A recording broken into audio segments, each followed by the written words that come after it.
from the Shoals Arts Collective. Today we have David, Hope, and Bobby Bozeman here with the Ritz Theatre. Would you guys like to tell us a little bit about what the art is like that you create here? Hopefully good. We like to think so. Yeah, Bobby, why don't you start? Okay, yeah, we have a series of things we do here. David, obviously, very involved with our theater program, or performing arts. We've got the Ritz School, Summer Stage, Time Out for Theater, which is our children's theater program. And then we also do some live music performances and screening a bit of film. Yeah, we like to think we offer a really high quality in all of those areas. Our goal is to bring the best we can to people in the shows. It's a variety of programs, Katie, targeted to reach different groups of people in our area. We're very proud of all of them. Our School for the Arts, School for Performing Arts, is pretty unique in the state of Alabama. I don't think there's another one like it in the entire state. Our former state superintendent of education was very excited when we established this program, which we established, I think we are in our 6th year of operation now, I believe. We started this program 6 years ago for students in Northwest Alabama, high school students, who were in high schools that had no performing arts programs or very little performing arts programs, because we knew that there were students in those high schools that had talent, that had potential, and they didn't have an outlet. The only high school in Northwest Alabama, called the Lauderdale Association, and Franklin County as well, that had an established total fine arts program as Florence High School. Now there are a few schools that may have a choral program. There are a few schools that may have a drama class. But the overwhelming majority of them have absolutely nothing. So we established a program in cooperation with the school systems of Culver County, Lauderdale County. We have students from Franklin County, from Russell Shoals City, whereby any of their high school students can audition for our program. We're not a program for everybody. We're a program for those 1, 2, 3, 4 kids in any school that really might have that interest and potential. We keep our classes very small. We only have this year about 20 students. We have, and we give them instruction in acting and voice and dance. They can audition for 1, 2, or all 3 classes. And if we select them, then the school system pays the overwhelming majority of their tuition for them to come. And the reason they do this is because they know that all of our instructors are certified to teach high school on the secondary education level. And they're also very accomplished. So it's not that they're getting a class, they're getting very high level of instruction from very accomplished people, which would be next to impossible for them to get in their high school. The school systems like it because they know that they can't hire someone to come in and teach all of these things for what they're paying for a few students in their system in our school. And we meet every Monday night throughout the course of the school year. We have had students go on from our school and study at several colleges and universities across Alabama. Many of them obtain scholarships to study in the fine and performing arts. None of them, in all probability, would be doing that if it were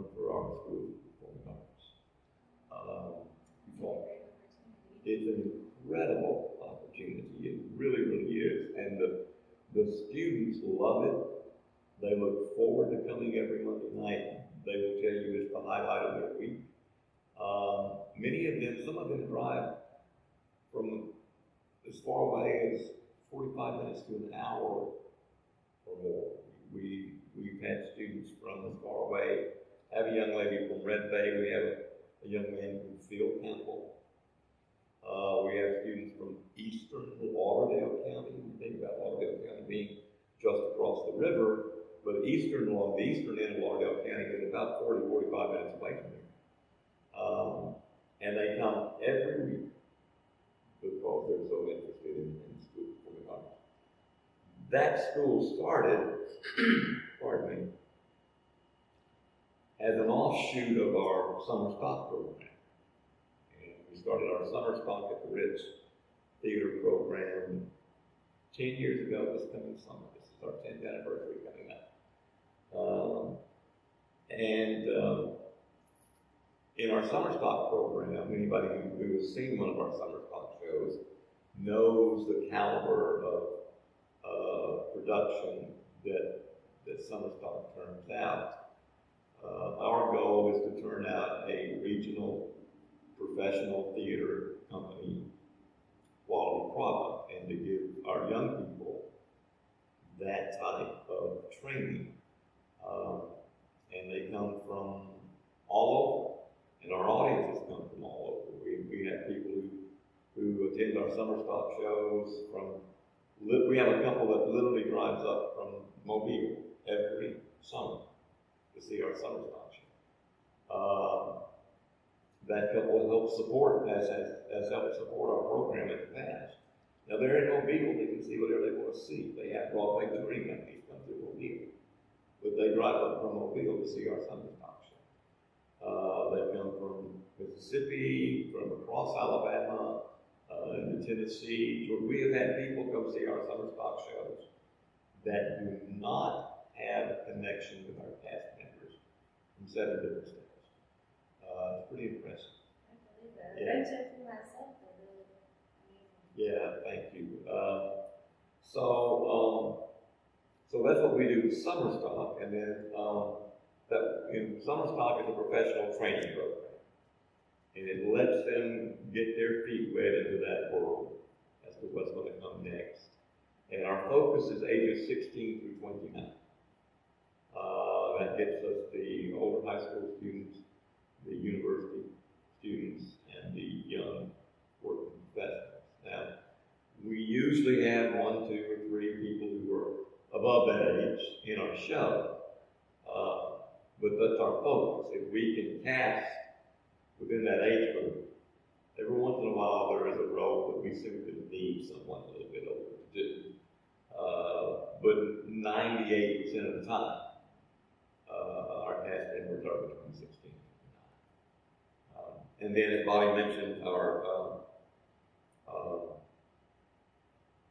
center stage theater program is our community theater program.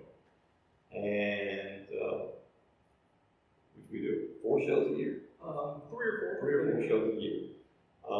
And try very hard, we're working very hard to raise the quality of theater in every program that we do.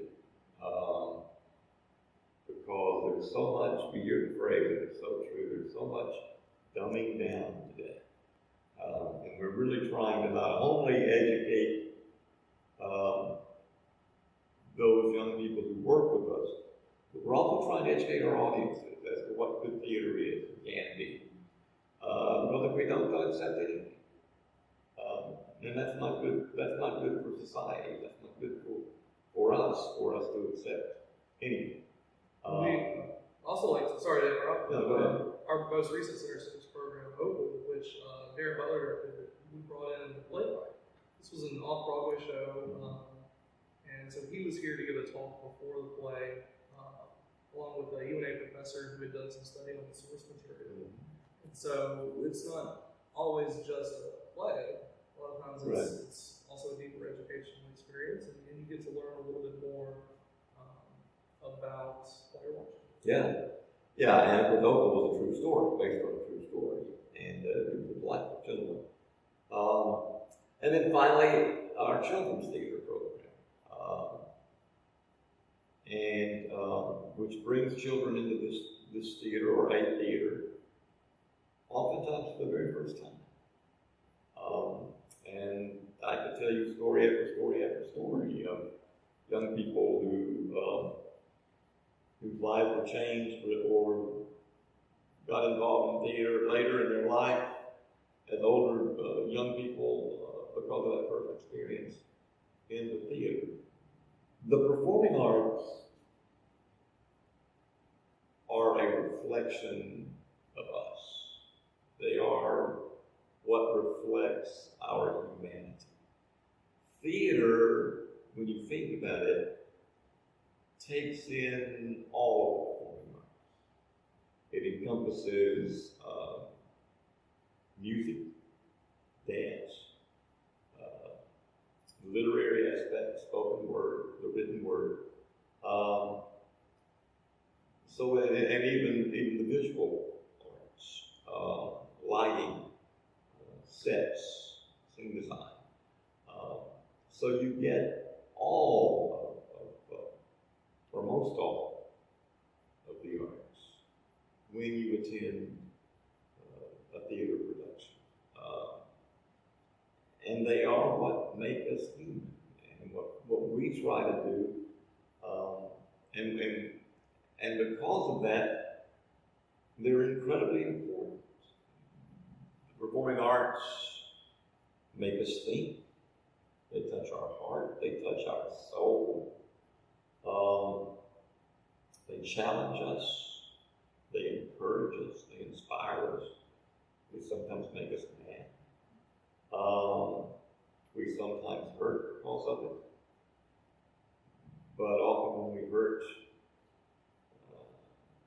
it causes us to think, feel. They make us grateful.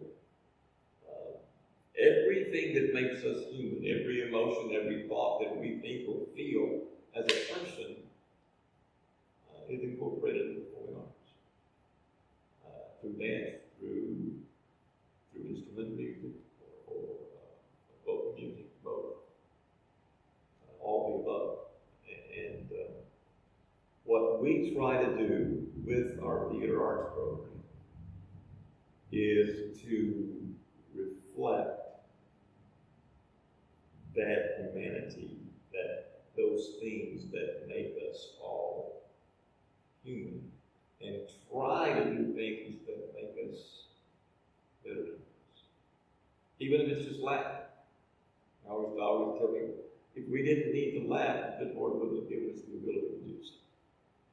So laughter is a good thing sometimes. Even if we just go see a comedy and just have a good time, sometimes we just need to have a good time.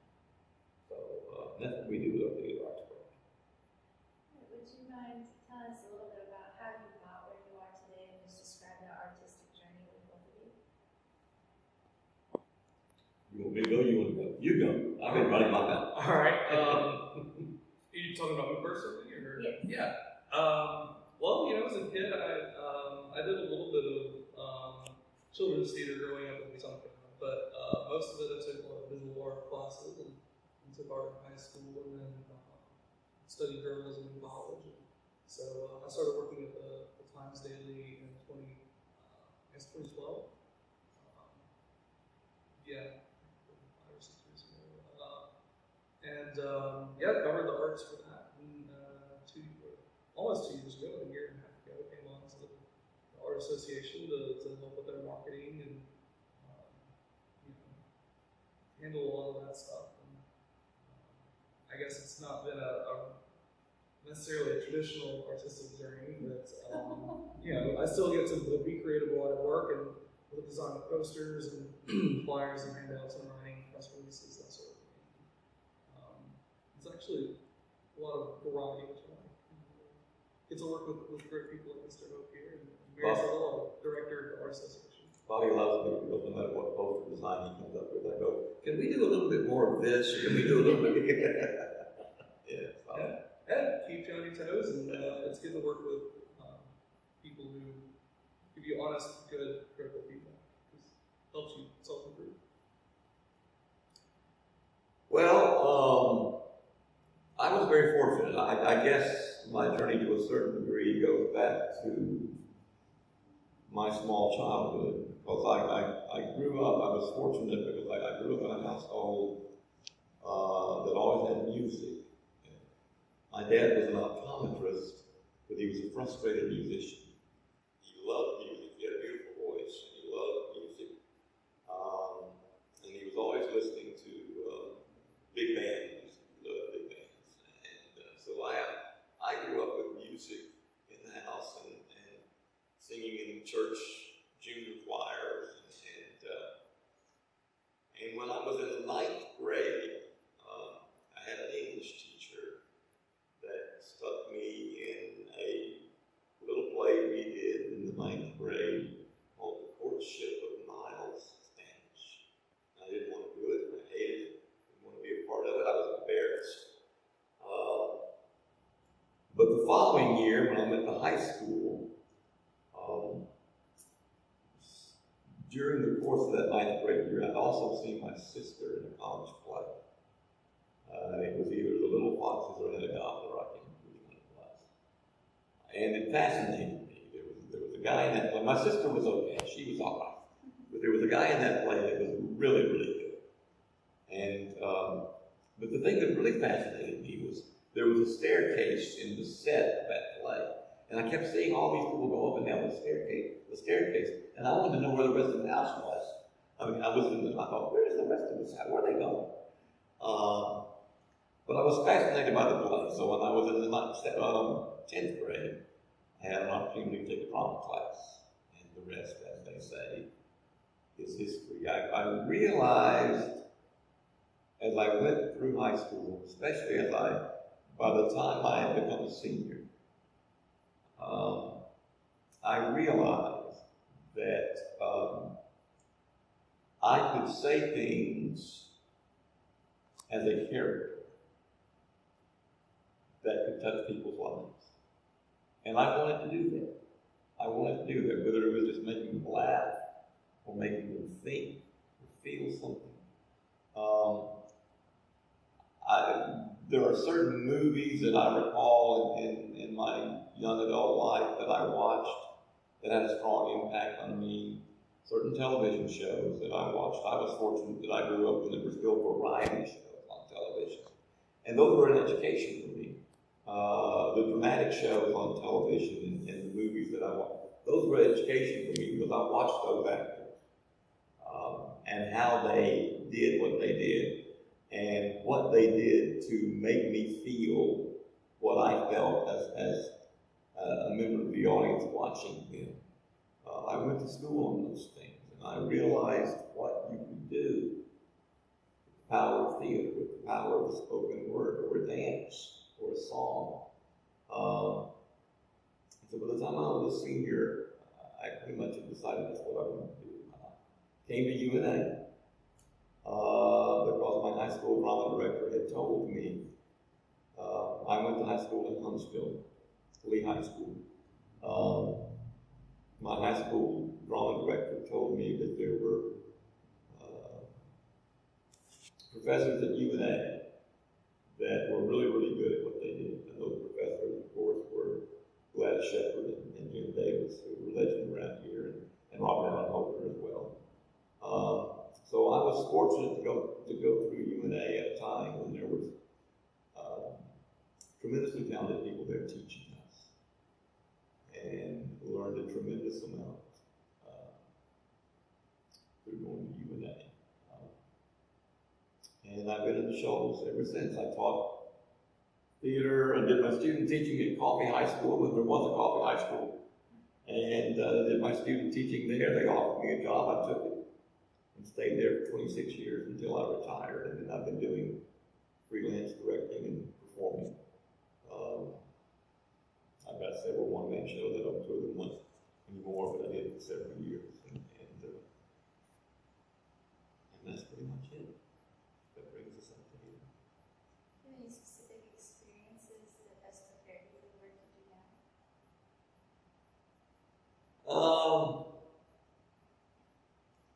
No, not specifically. I don't think.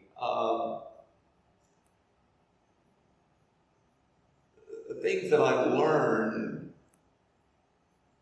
along the way, and when I learned them exactly, and where I learned them exactly, I don't know that I could look back and tell you now.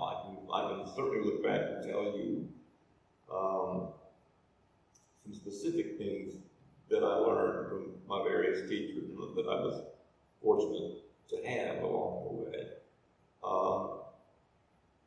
But one of the things people always come up to me and say is that they're always floored by how young people, high school age, college age young people can turn in such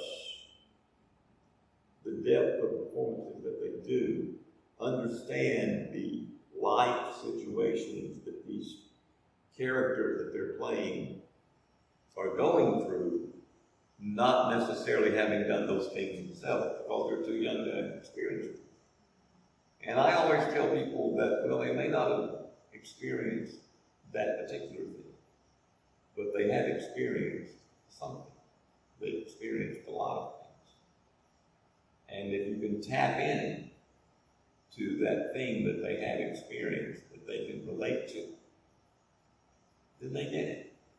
And they get it just as deeply as somebody who may be 40 or 50 years old. Because they have experiences just like everybody else. They have hurts, they have joys, they have highs, they have lows, deep-seated highs, deep-seated lows, just like everybody else. And so, somewhere along the way, I learned that. And I think that has been a big part of what I try to do with young people, because to be a good actor, you have to understand and be able to relate to life's realities. And that's really what I try to do with the young people that I work with. Earlier you talked a little bit about how your theater incorporates different types of art. Can you talk a little bit more about how those connect together here?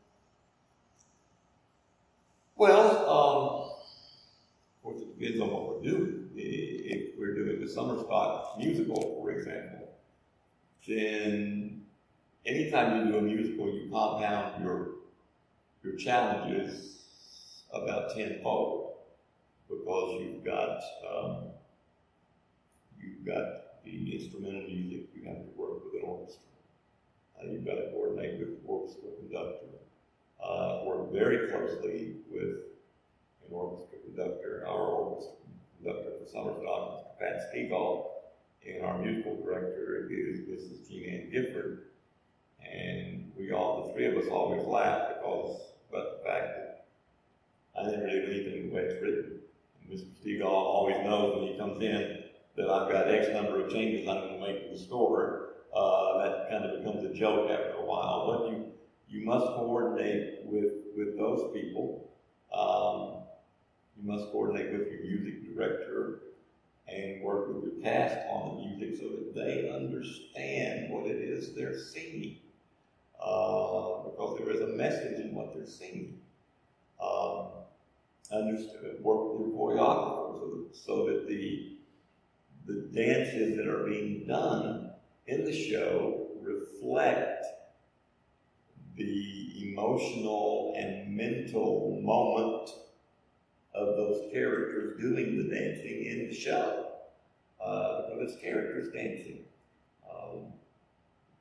And the dance should come out of what the characters are thinking and feeling.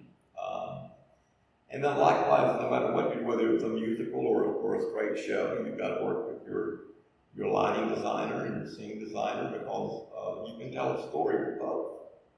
And you should tell a story with both. Lighting is, it's much more than just lights up and lights down. Lighting and sets are very important to the story that you're trying to tell. So And then it all starts with a written word, whether it's a sung word or a spoken word. Getting your cast members to understand exactly what the message is. And that's how you try to put all of that together. Yeah, either of you have any advice for our young aspiring artists? I would just say, you've got to, whatever your medium is, you've got to pursue it, you've got to do it, and you've got to do it because, I guess, find your reason for doing it, because you want to, because it brings you joy or gives you release or whatever that is inside of you, and you've got to be able to pursue it, and hone your craft, and really seek to improve yourself and improve your abilities, you just got to keep putting that energy toward it, and you'll fail probably a lot. Most artists do, and just that because most people, they get into the arts because they have something they really like, and something that's really impactful, whether it be a painting or a TV show, music, a theater production, and they want to be able to do what that did for them, for other people, and you just have to kind of keep at it. Yeah. I tell people all the time, people say you cannot make a living in the arts. You can make a living in the arts, but you have to have a plan. One of the things that, because it's not 8 to 5, and it's not an 8 to 5 job, and you don't get up every morning and get dressed and go to work and know what you're going to do that day from a standpoint of a business or an industry or whatever. And a good friend of mine who is an actor told some of my students several years ago that your art is your business. It's how you make your living, and you have to have a plan. I always cringe when I'm talking to a college senior who has a degree in music or a degree in theater, and I ask them, okay, so what happens next? And they look at me and they say, I don't know. That is a recipe for disaster. And it doesn't have to be that way. One thing that I feel strongly about that colleges should do, universities should do, is they should have curriculum that instructs their performers in what to do after they get out of the ivory halls, or in this case, the ivory stage, whatever, of academia. Because you can make a living, but if you don't have a plan, you don't know what that plan is, then you won't. But you can. And you can make a good living doing what you want to do, but you've got to have a plan. And that would be the advice that I would give to young performers, and to let them know also that they need to be doing something every single day to make them better at what they do, to learn more about the business end of what they do, and to learn more about the artistic end of what they do. Whatever area or areas of the performing arts they're going to go into. And that starts in high school. Because if they just wait for somebody else to do it all for them, then again, you have to take your career, you have to take your future and put it in your hands and do it yourself. And take every single opportunity you have to learn as much as you can, both about the business end of it and the artistic. There's nothing wrong too with, career isn't always for everybody in the arts. I mean, there's plenty of venues for making a career. You can stay in academia. You can become a professor. We've got a lot of great artists in this area who also teach at UNA or Athens State. A lot of our member artists are like that. But there's nothing wrong that we shouldn't have amateur theater either, because, you know, I think we talked about this before, the root of amateur is more, it's love. You're doing it for the love of what you're doing. And we have a lot of people in this area affiliated with our museum, our theater, who get a lot of fulfillment out of doing it just as amateurs. It is accompanying their day job, so to speak. Well, what Bobby says is an incredibly strong point, because I think the arts are like athletics to a certain degree. The vast majority of people who are in the arts won't go into it as a profession, from a standpoint of being a quote-unquote professional. But it's going to have a lifelong impact on them. They're going to be the next generation of, even if it's just audience members, they're going to be the next generation of audience members. They're going to be the next generation of community theater leaders, community orchestra members, or conductors. You go on and on and on. And that goes back to what we said in the beginning. The arts are what reflect our humanity. And even more so than the professionals. It's all of these amateurs who have a background in the arts, who are sprinkled throughout our communities and are continuing to participate in the arts and promote the arts, to keep the arts alive.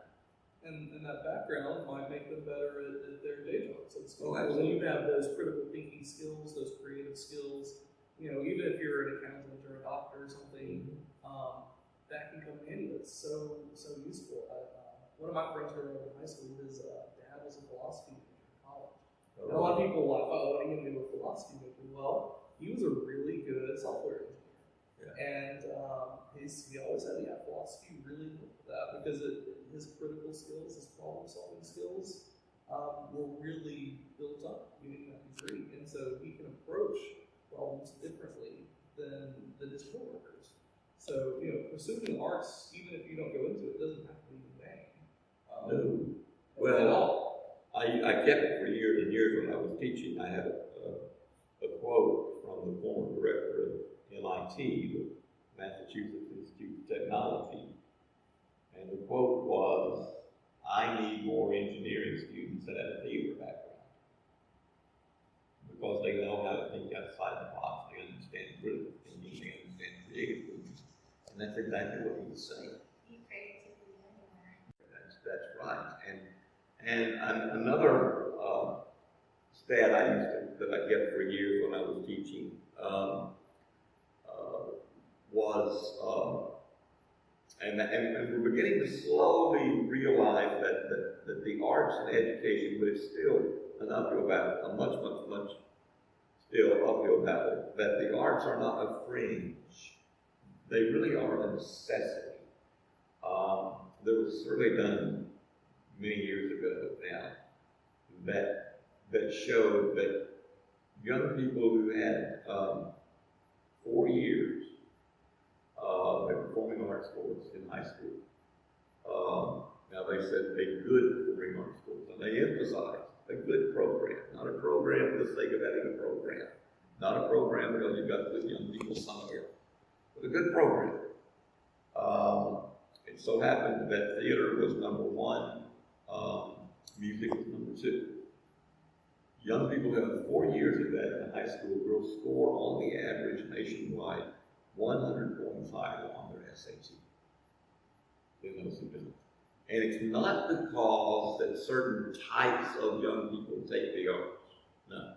It's because of what they learn through taking the arts, no matter what type of young person they may be. So what the arts teaches them about critical thinking, about creative thinking, solving and problem solving.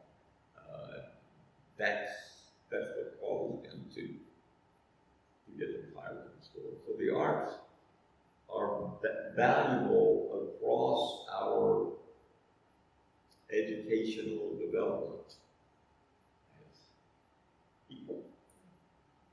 And you know, even as a lot of people tend to think, you know, education ends at high school or college or whenever you finish school. But you know, a lot of our programs allow for continuing education, allow people to keep Films crews here, and the filmmakers are always here to do a Q&A afterwards, and a lot of these, most of the documentaries, they touch on really important issues, and a lot of people always say, well, I feel a little bit more knowledgeable about how the world works after things about it.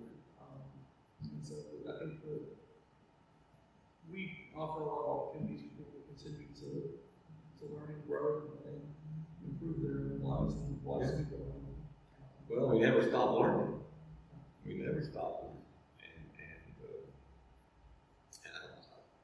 I think you ought to reflect that we never stop learning. Well, our time is about to come to a close, but is there anything else that you would like to add about the theater or talk about any upcoming performances? Well, I just, from my standpoint, I always want to encourage people. It's amazing how every year you'll hear people say, "This is the first time I've been in this theater. First time I've experienced theater." I had some people last year come to our summer stock show, Fiddler on the Roof, and that was the first time they had ever seen a theater production. And these were adults. And they absolutely loved it, but they had never seen anything before. So I just encourage them to come and experience for themselves. They aren't challenging. They're very challenging, but when you think about it, there are only a couple of places in our world today that we are expected to come in, sit down, and be quiet for 30, 45 minutes to an hour, and not talk, and direct our attention in one spot. A church service, a speaking event, an artistic event. If we go to a sporting event, for example, if we go to a football game, we don't have to pay attention at all.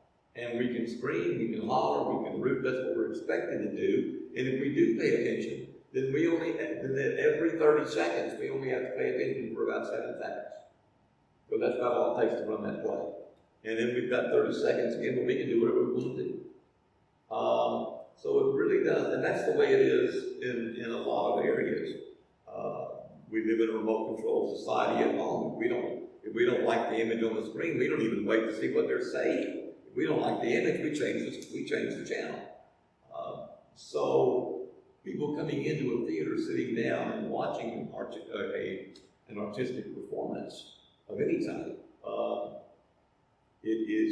that's the challenge in the arts, to be very, very, very good, because our attention span is so short these days. But I encourage people also to remember that if they go to a football game, I don't care how bad the football game is, somebody's going to win. So they can root for the winner. But if they go to a play and the play's bad, nobody wins. So the challenge there for the performers and the production staff, and what they try their very, very best to do, is to make that performance the best they can possibly make it for the audience. And they do a pretty good job. Thank you so much for agreeing to meet with us.